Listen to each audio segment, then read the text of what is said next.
Good afternoon, everyone. Our first competitor in the overage division. Stop it. I am thrilled for you to have a little bit of time this afternoon with my dear friend and colleague, Professor Joey Tartell from Indiana University. Joey played in the U.S. Army Jazz Ambassadors. He also played lead on Maynard Ferguson's band, and right now is on call and in demand as a pops player, orchestra lead player in a lot of symphonies across country, Cleveland, St. Louis, Atlanta. He's played with all of them and is his first call in that kind of position. And yes, he wears shorts wherever he goes. So my pleasure. Please welcome to the stage wartime veteran, Grammy Award winner, and proud Frenchman, Joey Tartell.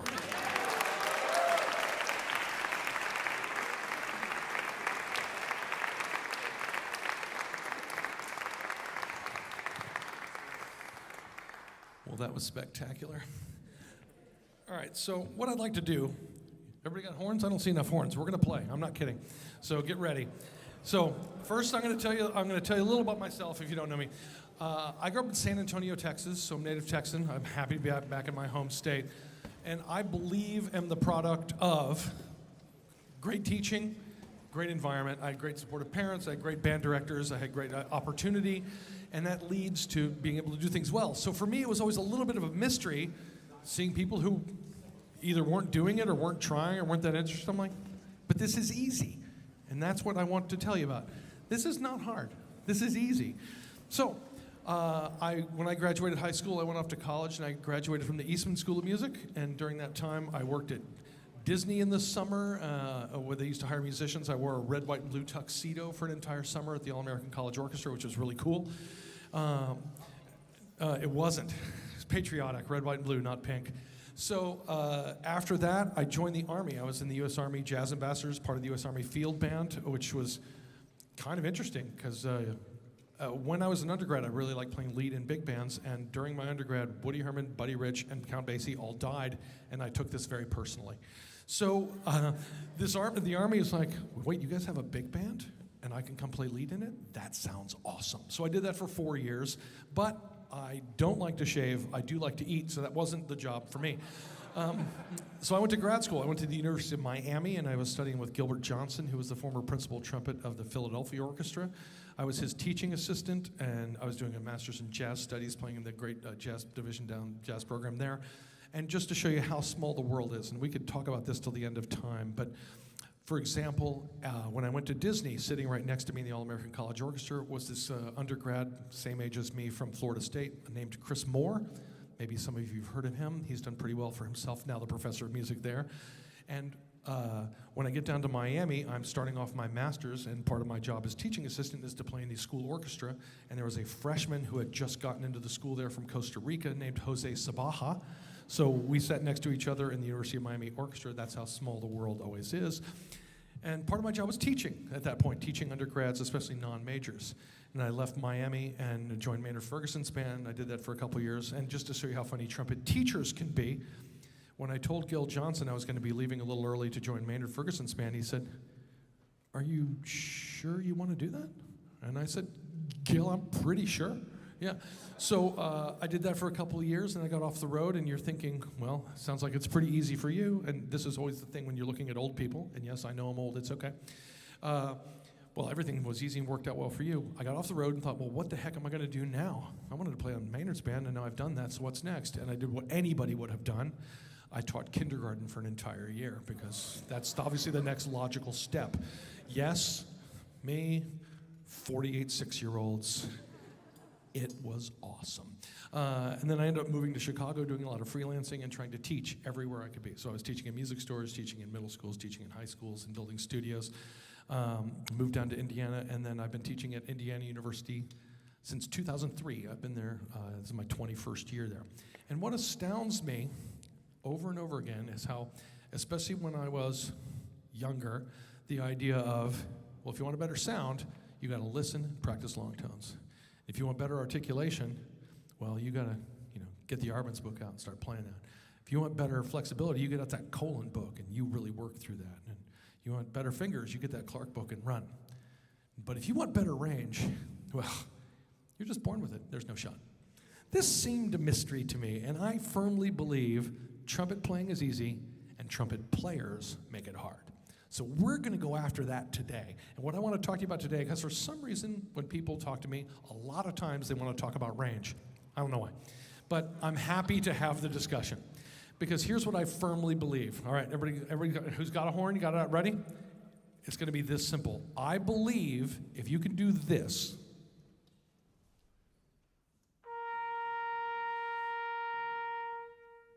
if you can do that, you can play the trumpet. Everybody, play me a C.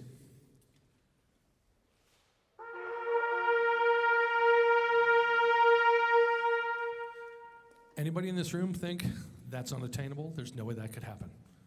Exactly. Now, here's my theory. Some of you might have heard this before, but stick with me. It is this simple. Now, simple doesn't mean that just means it's going to work tomorrow, but it does mean you can achieve this. C is what I believe to be the middle of the trumpet. If we go down an octave and a half, we have low F sharp. That's the lowest note that's naturally occurring on the trumpet. Now, we can play pedal tones, but they're not really there, right? Like, we can make them happen, but they're not part of the natural range of the trumpet. Now, if you think about how the overtone series works, you get any pipe, you blow into it, you get a fundamental, an octave, a fifth, a perfect fourth, major third, minor third, whole steps, whole steps. We deal with 7 different overtone series on the trumpet, right? As you get higher, the notes get closer and closer together, right? You're with me? Which means at some point, all the overtone series overlap, and your valves are useless. Guess where? High F sharp, exactly an octave and a half above C. An octave and a half below, we run into pedal tones, an octave and a half above, and look.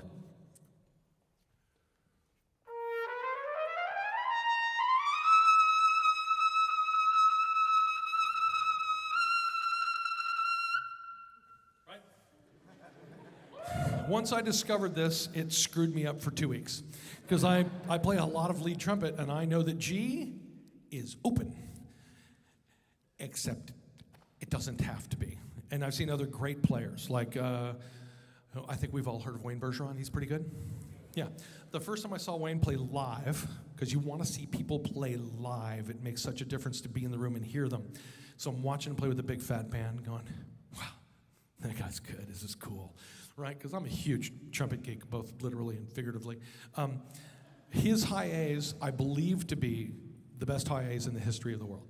I don't think anybody's had better highs. Every great lead player has really good high G's, and Wayne's high A's sound that easy and good and clear. You know how he fingers them, right? First valve.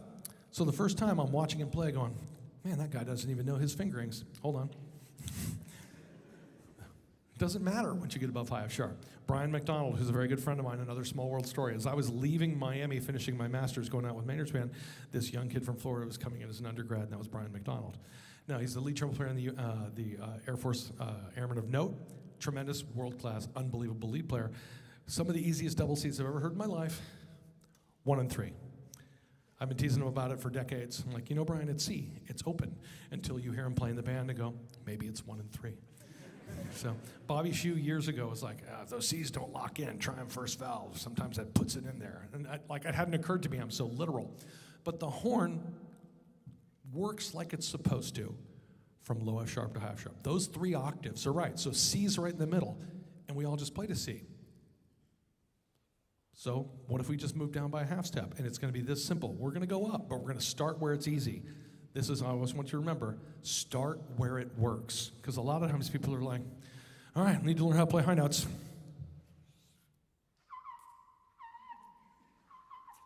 Yeah, see, I can't do it. I'm like, wow, that's a sophisticated approach. So I want to start where it works. And C in the staff is where it works. And we're just going to move as easily as possible. Here's what we're going to do. You're going to play C, we're going to do a nice clear re-attack, and then we're just going to play B, like this.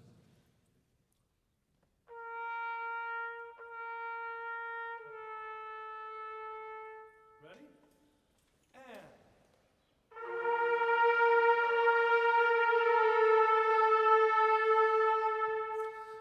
I have people do this in my office and ask this question.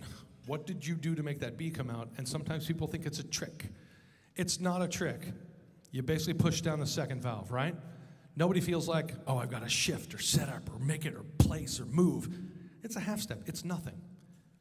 So C and B are basically the same note. Stick with me.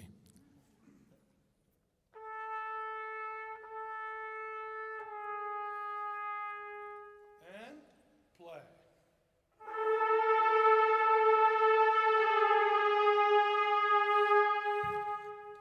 So now B and B flat are the same note, which means, according to any mathematical properties that we should all know, if C and B are the same note and B and B flat are the same note, C and B flat are the same note. We're going to take this pattern all the way to the bottom of the horn, nice and easy. Stick with me. I'll go and you just echo me right behind.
Easy, right? Right. You now have half the range of the trumpet, right? And it works. It's all connected. And I don't think anyone in this room thought, well, this is the half step where I can't play. Yeah, I can play B flat to A, but boy, A to A flat, that's the one. Right? It's not a thing. Because I know trumpet players, especially as we go higher, like to talk about their breaks, right? And there may be places where you have some problems, but that doesn't mean that they actually exist. It just may be something you have to work through. And this is how, because this, again, is not complicated, but doesn't mean that it's like, oh, it just works. Because here's the word, and I know I spend maybe a little bit too much time on the internet reading as much as I can, and it's both the best and the worst place in the universe. The best place, like hopefully what we're doing now, we're live streaming right now, hopefully giving good information to people who want to have it. And I remember when YouTube first started coming out, and somebody forwarded me a video of Count Basie's band in 1961 on like a European TV thing. It was crystal clear video, and I could not only hear, but watch Snooky Young play lead trumpet. Like, this is the greatest day of my life, you know. So there's amazing stuff. But then there's also the, here's what you should be doing part, which usually involves one thing. It's all about air. It's all about your tongue. It's all about your teeth. It's all about your horn, or all about your mouthpiece. It's all about your aperture control. It's all about one thing. And the hard part of trying to have any kind of nuanced discussion is that the online forums are rarely nuanced. They are, I am right and you are wrong, usually with a lot of expletives and name calling. It's a terrible place, so I don't engage with these kind of arguments online because nothing really ever comes of it. And if you start thinking about some of the great players and pedagogues we have, of both my generation and especially older, you know, I did my undergrad studying with Barbara Butler. She's an unbelievable teacher, unbelievable pedagogue, and is great. She has virtually no online presence at all. So if you're looking online for great pedagogy and you go, well, what would Barbara say? I don't know. She's not online, so she's not going to answer that. So guess what? Other people like to fill that in. So always consider your source. But secondarily, the nuanced part of it is, it's a little bit about your hair. It's a little bit about your lips. It's a little bit about all of those things are involved. So what we're trying to do is build, here's the word for you, who's ready? Brand new word, no one's ever heard it before. Coordination, right? Because the reason that I think people have a harder time playing higher notes and lower notes is because they're too many closer together. If you play a low C, well, on the horn naturally, there's no lower note than that, so you can't miss it low. If you miss it up, it's a fifth. You go up an octave. Well, now we got a note fourth below, third above. Still kind of hard to miss. Up another octave. Now we got a step either way. You could hit a B flat or a D. Oh, crap. The coordination necessary of knowing where is that is something you want to build into your face. So why not start? We're also, you notice we take breaks. That's what we're doing right now. We did it all the way down. Even though that's not tremendously taxing, you still take a break. Now we go up the exact same pattern. And as we're doing this in this room, I'm doing this very intentionally with a large group because if it stops working for you, then you can just stop.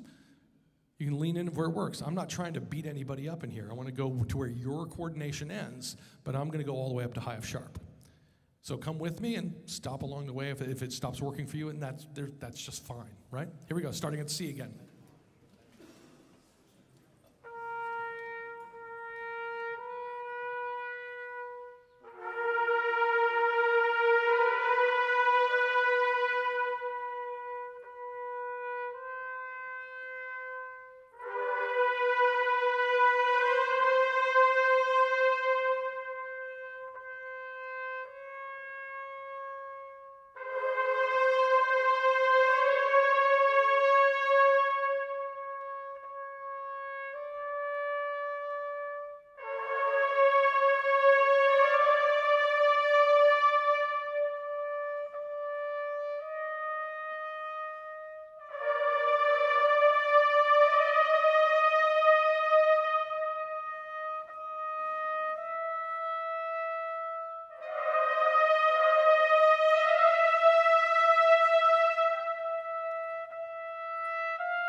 I agree. That's hysterical, right?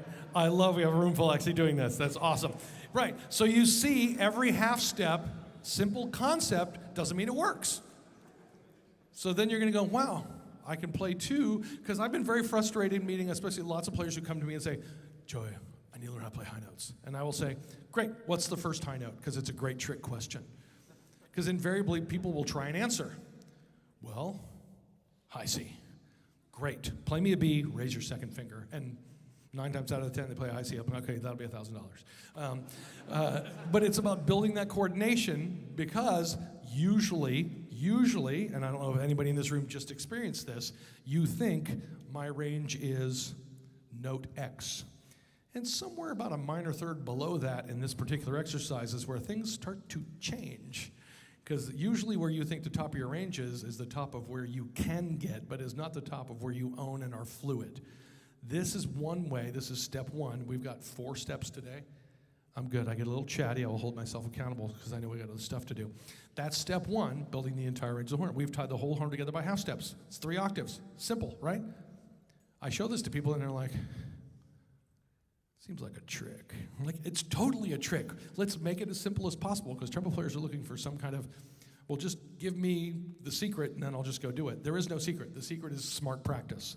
And so I want to give you some tools of smart practice, and we're going to do them today, because the other thing I found out, we can talk about it. I could stand up here and talk, as my friends will attest. I could talk for the next 6 hours about trumpet, and I'd be really happy. A lot of you would fall asleep.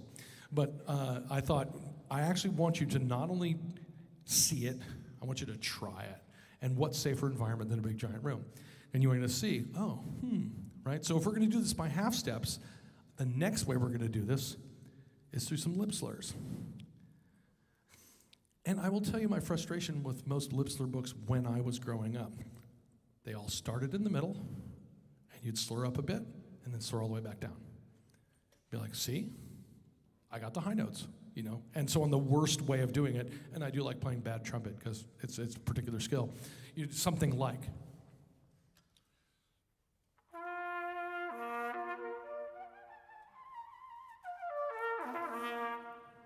I've got a high C now. I'm thinking, do you? So I started thinking, how are we going to build these by lip slurs? We want to have flexibility, because even the half steps might feel a little long, tony, and stiffening, right? So let's build a little flexibility in here. So I thought, well, let's divide the horn up. Let's chop it up into chunks. 3-note chunks, in fact. We're going to play 3-note chunks. We're going to do a bunch of them, and then we're going to tie them together. But here's how we're going to tie them together. Low to high to low, and high to low to high. So we're going to both start on the lowest notes on the horn and start on the highest notes of the horn, because guess what? In music, that's what happens. Like, you can sit there and do all of, like, a lot of people love the expanding scale drills and like Schlossberg. I love them. They're great. What none of them ask you to tongue a high C. And what happens when you get into band, you get all the way down to the last beat, Pia, you know that, because you have to do that, and you've never done that in your practice session. Why would you expect to be able to do this in a piece of music? So these are the fundamental skills to give you access, so when you see music going, oh, well, that's a lot easier than when I practice. So what we're going to do, we're going to start at low F sharp. We're playing 3-note chunks. We're going to do little chunks on all 7 fingerings each time, and then we're going to start tying them together. Follow me around. You guys ready? Totally simple. Everybody can do this. Low F sharp.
Easy, right?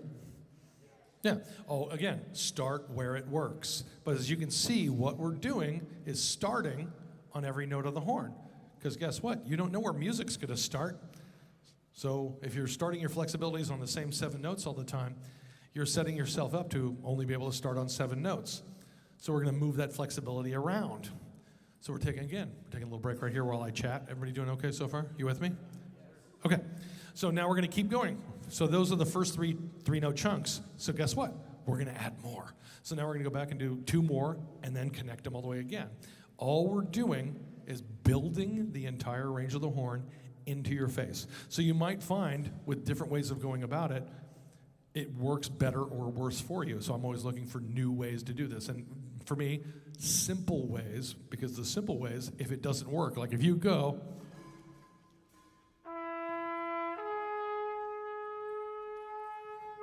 just nothing happens at that point, okay, well now we got something to talk about. We got something to work on there, right? Because it seems simple enough, and if that's not working, if you're going to be trying to tackle a whole bunch of really hard lit, you've got some fundamental issues to take care of before you get there, right? We want to get to the point when we open it. The reason I practice this way, and I'm a bit of a crazy practice person, this morning, I've been getting up at 6 to do 2 hours before I come over here in the morning because I want to feel good if I want to try stuff, I want to play. And the idea being, if I'm solid fundamentally, when I open up or I'm going to play some music, then all I got to do is go, I can do that. How's that going to, you know what would be cool? I want that would be kind of, right? That's what I'm looking for. But to do that, you need to have fundamental control of your instrument. And so that's what I'm looking. Today we're talking range. We could do this with any host of fundamentals and going all the way through. I also believe, Jen, we were talking last night about some Barbara Butler stories. I'm a firm believer in transposition. I think it's one of those things everyone should know regardless of what career path you want. So I'm pretty mean about it, including to my friends in this general area.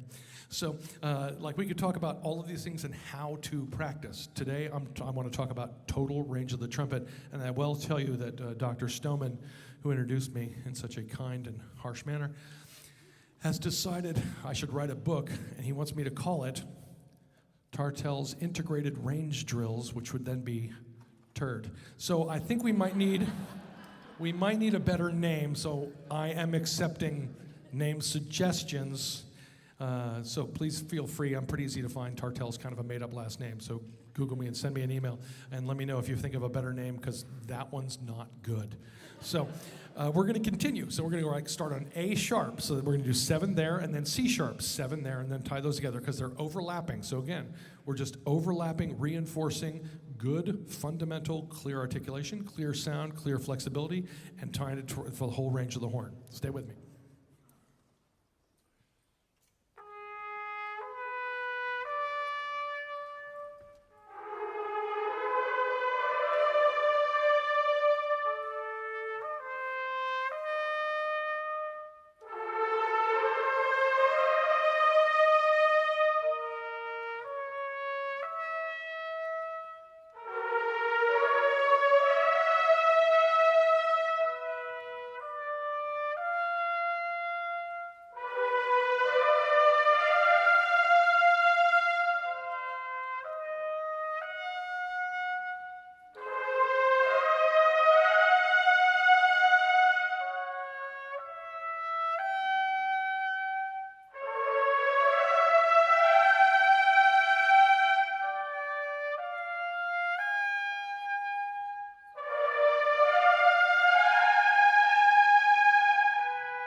You guys sound pretty good. It's nice. Sometimes, and it's about to get squirrely, just so you know. But that's good. So you're with me. You see how this works? Not complicated, but not always easy. Connected. You want the same approach. You want the same quality of sound. You want the same breath and playing. Because sometimes there's a lot of mystique around high notes that's sometimes provided by people who play them. And I'm here to help dispel that as much as I can. There's been a lot of like, no, what you got to do is it's completely different. And what you tighten this up and set up and do. I'm like, well, when would you start that is my logical approach. Like if you have to completely change how you play the trumpet to play a high G, what happens if the line starts at C in the staff? When do you switch, right? So I don't want to switch. I want to play the trumpet one way, and that's what we're talking about here. One way can play the whole range of the horn. You can play all the way up, and this is step 2. Step 3 gets us moving around a little bit more. Step 4 is where it gets really fun and kind of crazy. But do you have a cow in your right hand? Okay, I like the cow. Good work. So again, take breaks, which is what we're doing now. You want to sit, take a little break. You can set a clock. My friend Brian likes to set a clock, and the buzzer he uses is a duck. So when it's time to go, we get a nice little quack quack from his phone. That is charming and lovely. So we take a little break, let your face work. Because again, and at the end, if you're thinking, hey, is this some kind of warm-up? No, this is a practicing the entire range of the trumpet.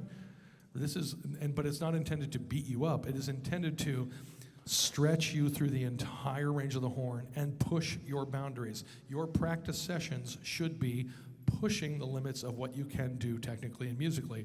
Otherwise, you're just playing stuff, which is fine, but that's not really practice. Practice is about growth. So if you go into a practice room, I have rules. I have rules about, everything, frankly. The rules are, if you're going to practice, I want you to think there's a practice room door, whether it exists or not. Before you open that door, you are thinking, this practice session, I am going to, and have something in mind.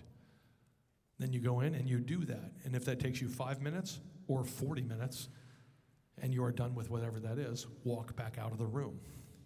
Take a break, and then say, okay, this next session I am going to, right? This is what you got to be thinking, what are you going to actually pursue in that session? Otherwise, I know every college student thinks like, well, back in my, it's so much harder now. And some of it's harder and some of it's easier, but the universal part of this is sitting in a practice room and getting distracted, or sitting in a practice room going, what the heck am I going to do? Or sitting in a practice room so frustrated you want to throw your horn out the window, which a friend of mine did when he was an undergrad at the University of Kentucky. He took his brand new Schilke S32 and threw it out of a third floor window. Didn't end well for that horn.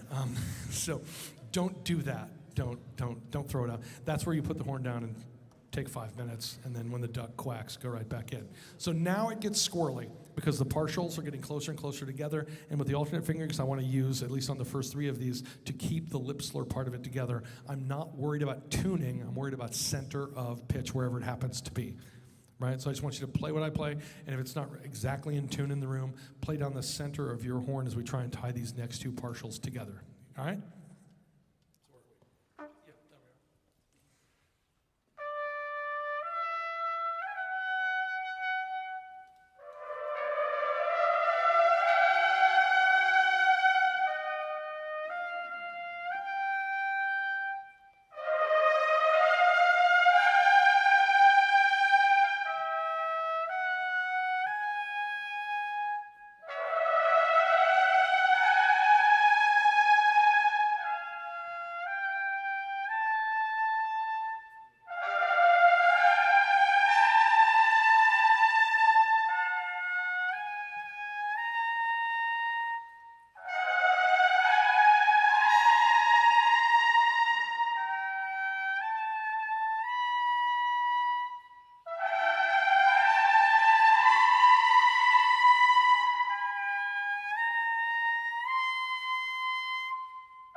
Simple.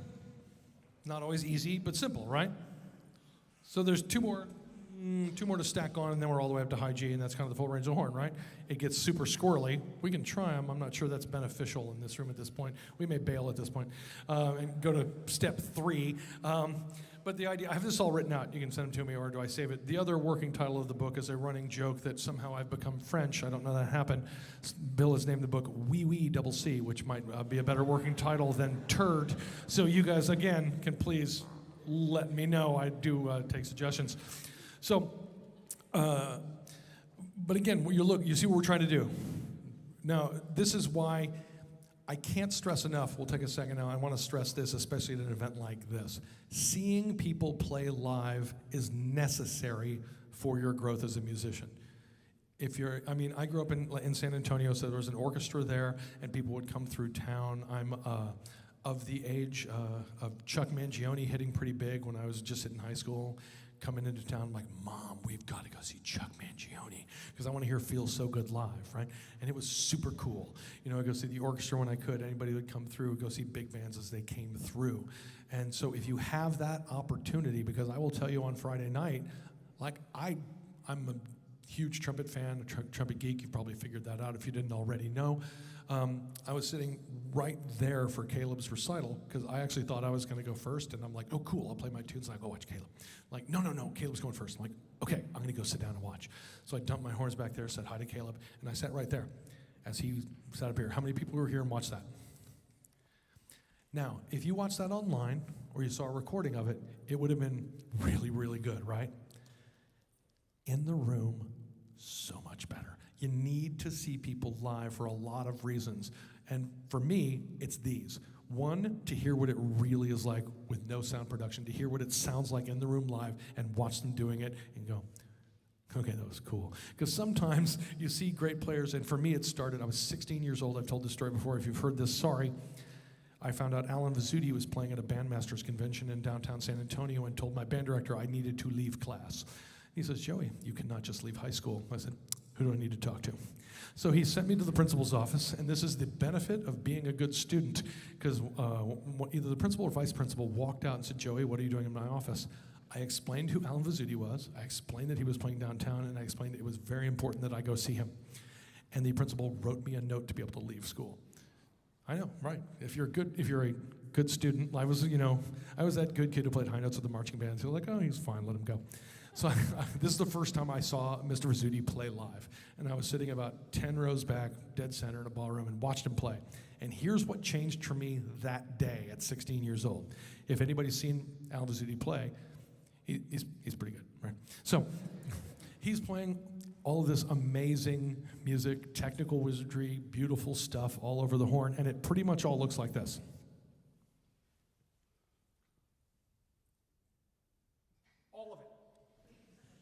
I watched and thought,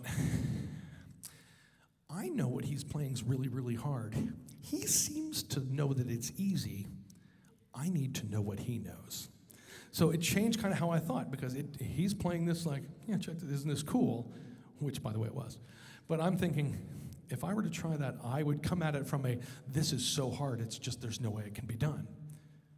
Oh, maybe I'm doing this wrong. What if I came at it with this is easy?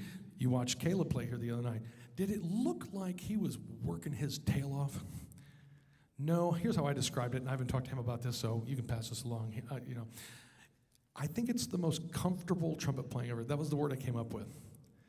Because nothing seemed in doubt. Nothing seemed overtly like, okay, here's the part here. Because I will tell you, watching a lot of the competitions and watching college auditions, I will tell you something I see all the time. I want you to I'm not even going to play anything. Look right at me, and I'm going to show you something.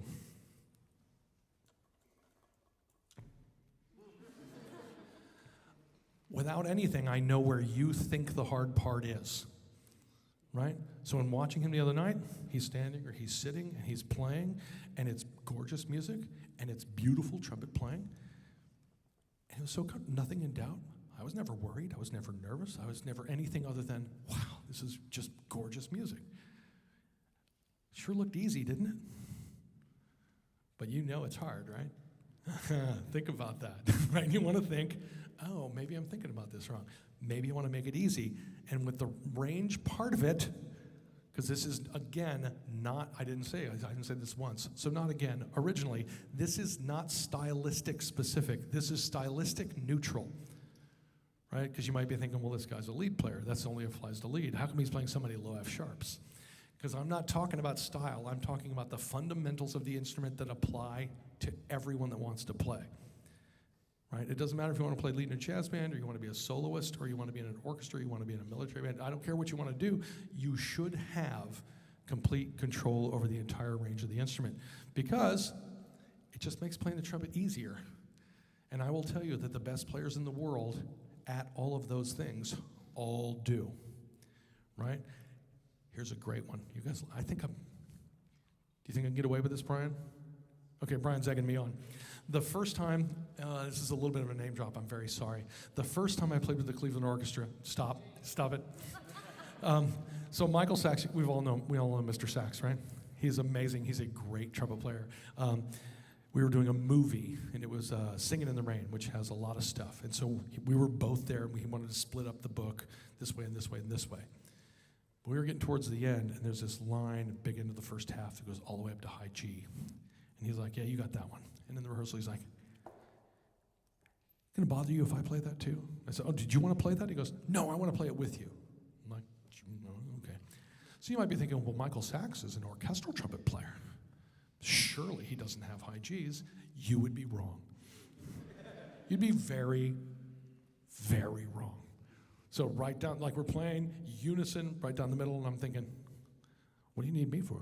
Because right down the pipe, like that range is there, available to him. Now he may not need that all of the time in his job, but because of his mastery of the instrument, it is available to him, right?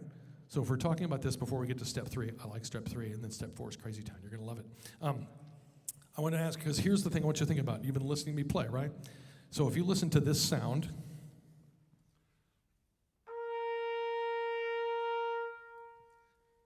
in the abstract, if we're going to say that has to be a style, is that the horrible terms that I grew up with that were actually, Karen Blissnick and I were talking about in the car yesterday, they were just default settings for us. Is that a legit sound or a jazz sound? That's all you grew up with, because I was told very clearly in high school, what do you want to be? You want to be a legit player? You want to be a jazz player? I'm like, I'd like to be a musician and a trumpet player. Is that a possibility? They're like, no, it's not. And one of the things I'd like to bring forward is, yeah, it totally is. It absolutely is. Because that, hopefully, is a good trumpet sound, which can work anywhere. You could play.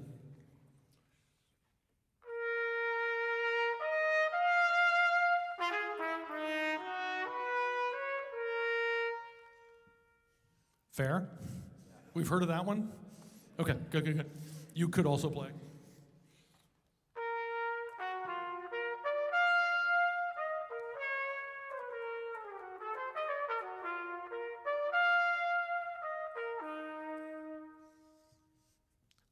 Kind of the same sound, different inflection, right?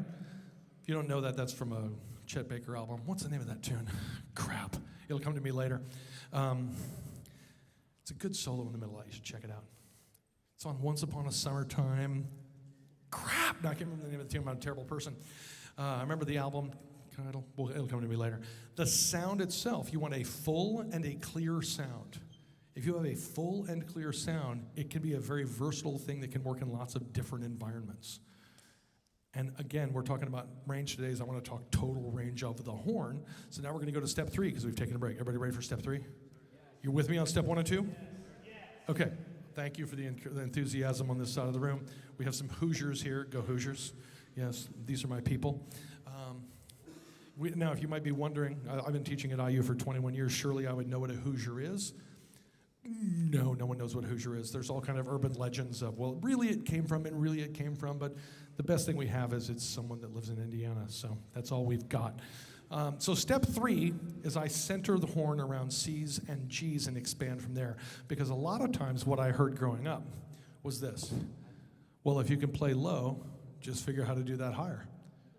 Or if you can play high, just figure out how to play lower. That the same way. I'm like, So that's why I started in the middle. Everybody can play in the middle. Just take that with you. So we're going to start right back in the middle, and we're going to branch out by half steps and intervals. Follow me on that. A tritone in each direction. We're going to build octaves all over the horn. So follow me. It sounds more complicated than it is. It'll make sense in 1 minute. Ready? Play what I play.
Very good. So we've got an octave, right? We started C, but now we've got F sharp to F sharp. Seems easy enough, right? That's a third of the natural range of the trumpet right there. Everybody in this room can do that, and it's easy. Yes? Yes. Thank you. So now we're going to move down to G in the staff, because again, start where it works. You notice every time we start a new thing, step one, easy. Half steps down. Step two, oh, piece of cake right there. We can do that. Step three right there, oh, piece of cake. So we go to G in the staff. Still easy.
Tidal Breeze, that's the name of that tune.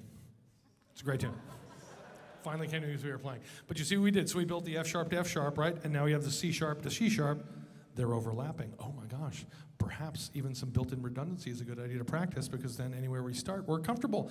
Over and over the reinforcement and reinforcement. Oh yeah, that Tidal Breeze. You got to check this out. Chet Baker Tidal Breeze. That's the melody.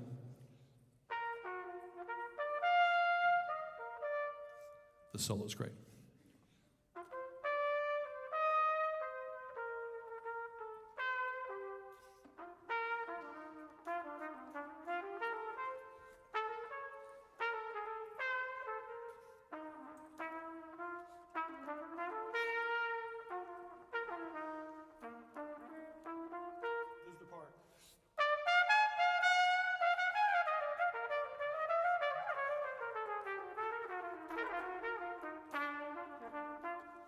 It's great. Go check that out.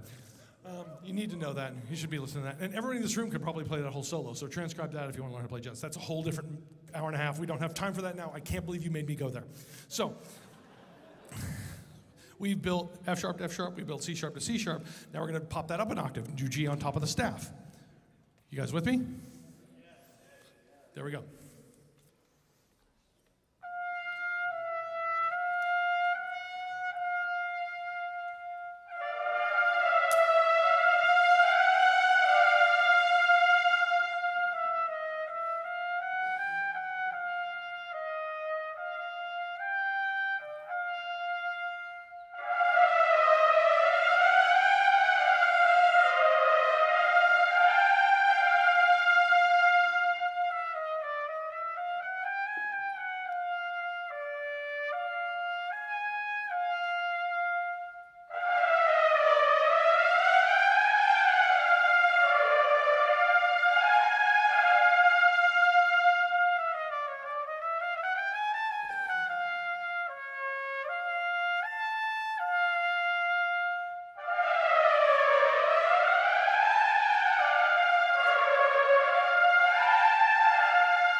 Awesome.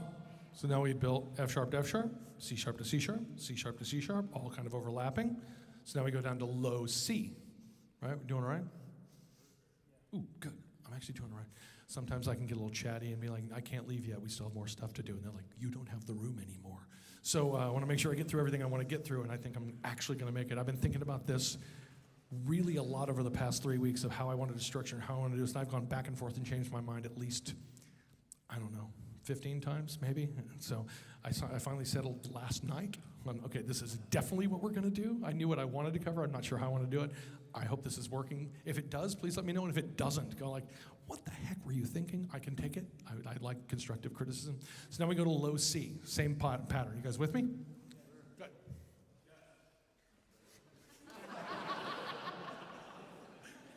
Yes.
Let's do the major third, then we'll do the last one. So A flat to E.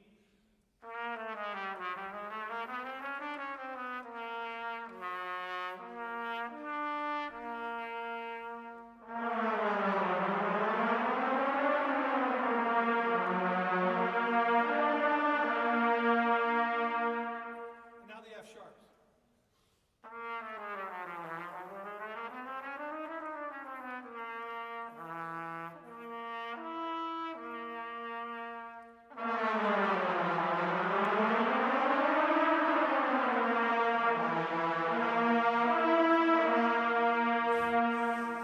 There we go. It's late and I've made it this far in here without reaching for my Diet Coke because I didn't want to walk all over there. I'm about to walk all the way over there. For those of you who don't know, obviously I have a pink problem and a Diet Coke issue. I'm working on the Diet Coke issue. I'm not really working on the pink problem. So now we have one more set, starting on high C. But we want to be centered on that high C. Every time we're going to start right there over and over again and branch out from there. Sometimes people find that an easier way than we've done before, where it's just by half steps or just by some lip slur intervals. What about just starting right there over and over again and reinforcing that high C as a center point as well? That's why it's step 3. Sometimes that might work. So we're going to try that right now, right on high C.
Awesome.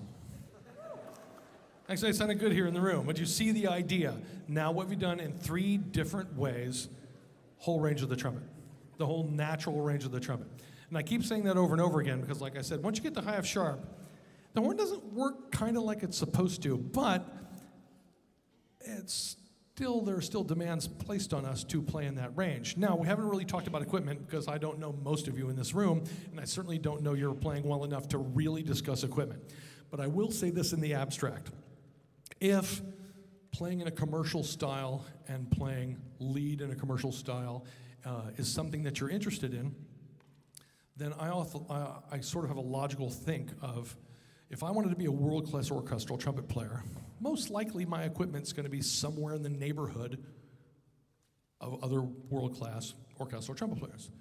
And if I wanted to be a world-class commercial lead trumpet player, I would probably want some equipment that is also in that neighborhood so that you can do these things and sound the right way without beating yourself up or doing a contorting, twisting. So I absolutely switch equipment depending on what I'm playing. Horns, mouthpieces, whatever I'm going to do. Now, if you're going to do this, because again, back in the olden days when I was growing up, there were 2 schools of thought. Get one mouthpiece and just do everything. I heard that a lot. Don't switch. I'm thinking, really?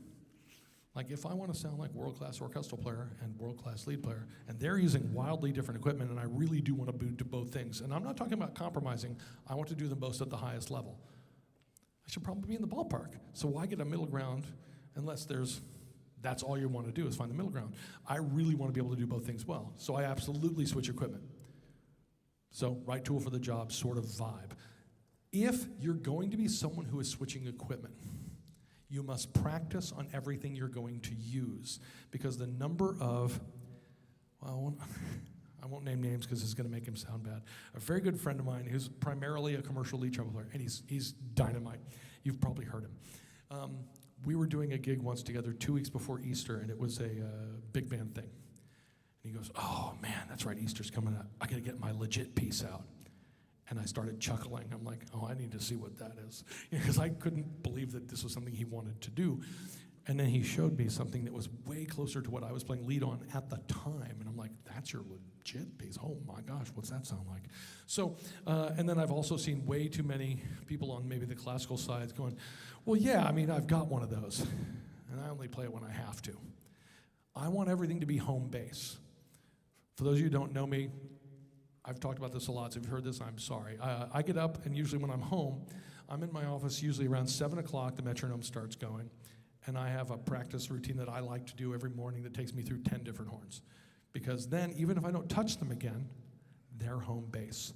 Now, when I was talking to a very good friend of mine, if you guys don't know who Rob Parton is, Rob Parton's a great lead trumpet player, commercial trumpet. He's chair of jazz studies at the University of North Texas and is an awesome trumpet player and an awesome person.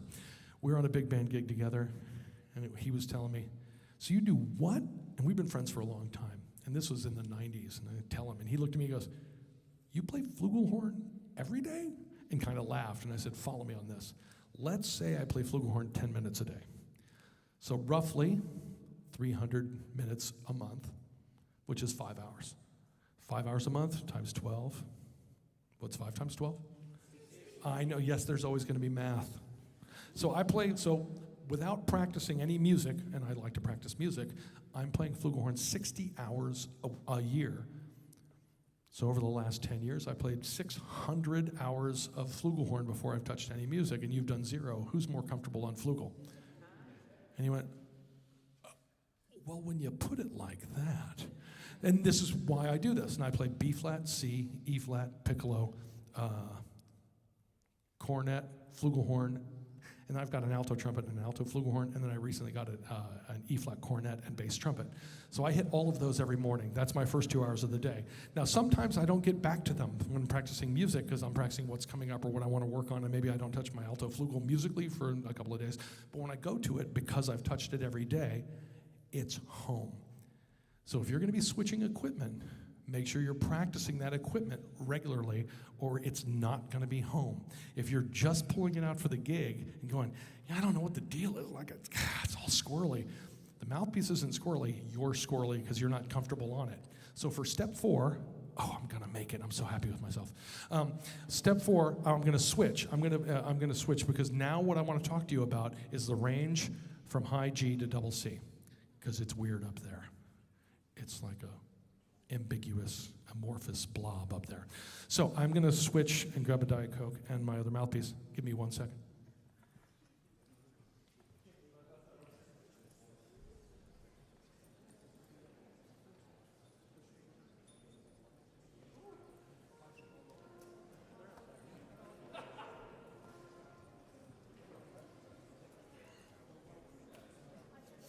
Okay. The other thing you should know is mouthpiece isn't plated, so you know. This isn't an ad, it's just a story. The mouthpieces I play, most of them are made by Carl Hammond, who's in Chicago. He's an amazing mouthpiece maker. There are lots of great mouthpiece makers. I'm not saying there aren't. Carl made this for me years ago and then came to see me on a show, came up at intermission and said, we haven't plated your mouthpiece? Because we did this on a Monday afternoon in his shop, and I was playing that night, and I said, hey, I think this might be good. Let me just take it and try it out. And I have not given it back. And I said, well, I don't want to give it back, and then I have to get weeks. Like, what could possibly be done? He said, Joe, you come to the shop. We'll make another one. We'll send one out for plating. I said, that's a great idea. I haven't done that yet. So here's step 4. This is an exercise I came up with for exactly going after this range, and you need to learn one number. The number is 5. Can everybody know 5? We're good on 5? So again, we're going to start down at low F sharp like everybody would, because how else would you play double Cs without starting at low F sharp? It's not possible. So all we're going to do is again go up, down, and up. 5 notes. Follow me.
again, even on my lead setup, where do we start?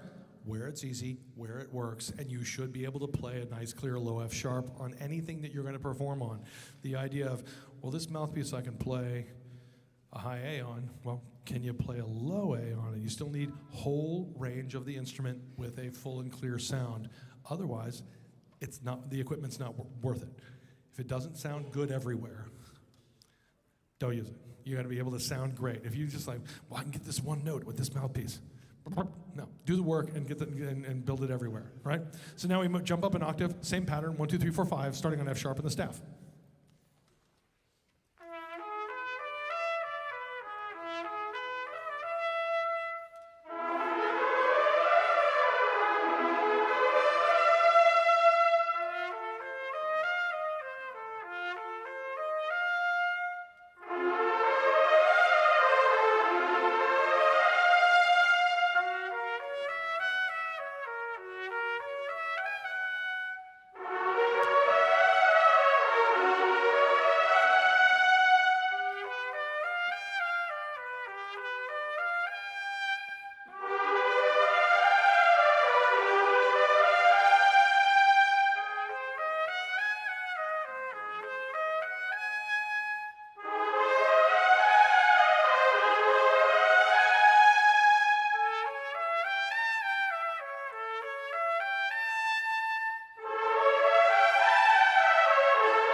Piece of cake. So again, keeping everything the same, looking, doesn't look crazy, right? Now we jump up another octave, 1, 2, 3, 4, 5. And then again, this is essentially the fourth way of covering all the same stuff we've covered in steps 1, 2, and 3. But there's an extra one on this. We'll get to that in just a second. So now we start on high F sharp, 1, 2, and 3. Follow me up.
Tell me this isn't the most trumpet masterclass in the history of trumpet masterclasses. Right? You guys are awesome. You guys are awesome. Okay. We're doing great. So the step 4 of this is we take step 3, because now the valves, now you notice all of those overlap as well, right? Every time we start, it's something we've already played, including the next 2 things we'll do. We'll just do 2 of these, because what we're going to do now is we have to go find this. And when we talked at the very beginning, the word I used was coordination. Now, once we get up to high F sharp and higher than that, the coordination could not be more important, because you're getting almost no help at all from the horn. The valves aren't putting them in any slots, and the overtone series are all overlapping, and sound waves are all over the place and driving you crazy. So you've really got to go find where that is. And for me, it feels like we're going out, out, out, out until we find it. So sometimes when people try this, what we're going to do is we're going to go 1, 2, 3, 4, 5, 4, 3, 2, 1, 2, 3, 4, 5, and then we're going to just keep leaning out until we get back to 1. But we are not gutting it out. Ba-da-da-da-da, ha! No. You're going to hear little bumps, boom, like it's like driving through a bad parking lot, right? You're going to keep going, you might hit some potholes, might hit some things, but you're looking for that root that's out in front of you, like this. That's a good start.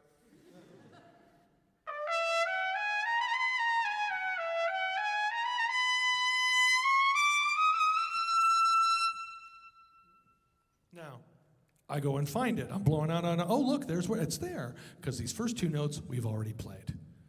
Everybody give that a shot. See how it works. Ready?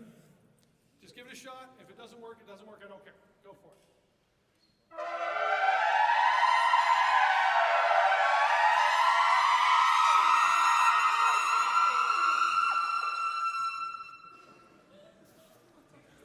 I don't know when the kiss-off started. I haven't started those. I still want a nice, easy, clear release, right?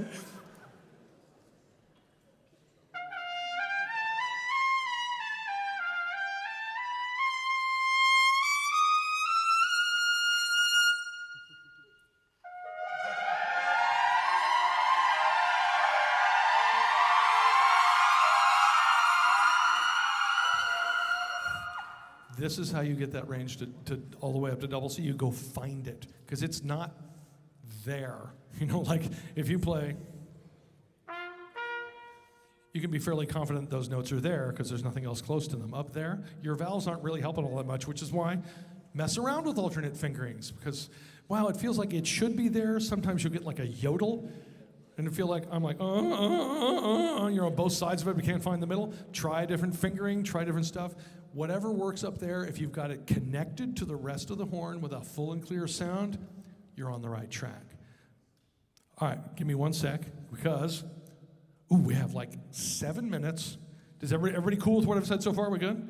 We have 7 minutes. If you have any questions, we got 7 minutes. Please come up here so the people on live stream can hear your question, and I'll do my best to answer fairly quickly. So if there are more than a couple questions, it doesn't launch me into a 25-minute tirade, which is very possible. So if you can play everything on open, like above a G, why would you use, is there a reason to use fingerings? So yeah, if you didn't hear the question, he's like, if you can play everything above high G open, is there a reason to use fingerings? Logically speaking, you don't have to. For me, there's a sense of just knowing where I'm going and that keeping me straight, which is why when I saw Wayne the first time play his A's first valve, I'm confused because that's B flat. But my good friend Bill Stoneman, for example, I showed up at his place a couple years ago and he said, I need to show you something. And he said he plays up to his high F and it's open and it's dead center and it's a really clear sound. And I said, that's not a thing. And he's like, but look, if that's what works and that's what works for you, great. But for me, there's a sense of keeping myself knowing where I am, which is why I use them. But if you can get around up there without using vowels, knock yourself out. Please. Is that on? Patrick, am I doing something wrong? Are we turned on?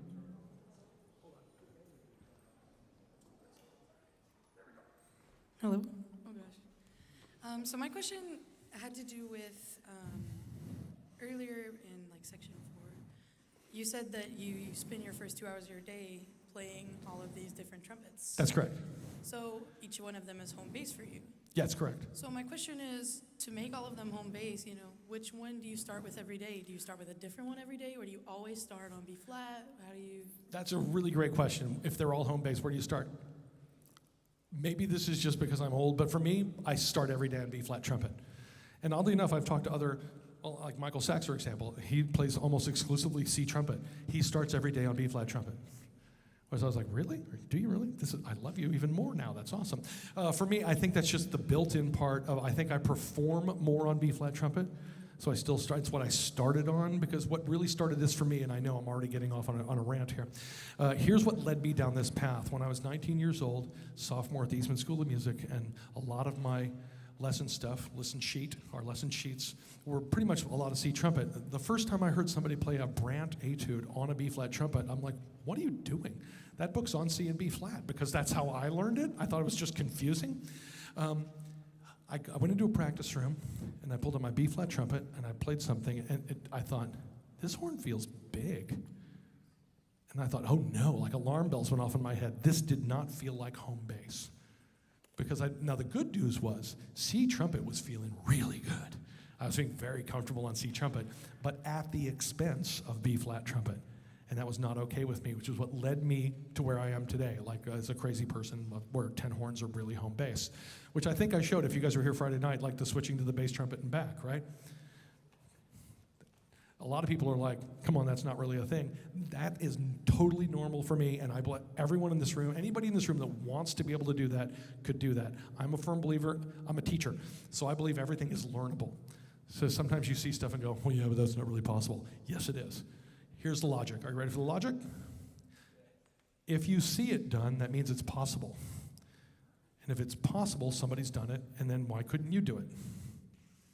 Might be some work, but it's always worth it at that point. Other questions? We have somebody coming down. All right, I hope we're getting close to the end here. Let me say a couple of things. We've got no more questions. One, I hope you've had a great weekend. If you're going to stick around, the finals, I think, start right on this stage in about 30 minutes at 3 o'clock. And we're going to be running through, and this is going to be really great, because what you're going to see, here's what I love about NTC. I've been coming here, I don't know, more than 10 years and sending students for almost 20, is that yes, we're centered around competitions, but it doesn't feel contentious. I like that part. I really like that we should, not to quote High School Musical, but we're all in this together. So make sure those of you who are performing to get your head in the game. But to really check out the finals, you're going to see people who have already played really well a few times and are now chosen to come play one more time. So I hope those of you who maybe either haven't advanced in this way, don't take that poorly. I have my students here, and I said, you don't come here to win. You come here to play, meet other people who are doing what you're doing, and check out all the cool stuff, right? That's why I come. I want to hear everybody play. I want to check out all the stuff. I want to check and hear people going. So please, I hope you can come and enjoy the finals. It's a great event. It's always great to be here. So yeah, those are going to start about 3 o'clock. If there are no more questions, I actually finished under time, which never happens for you. Thank you so much for having me, and look forward to seeing you. Good afternoon.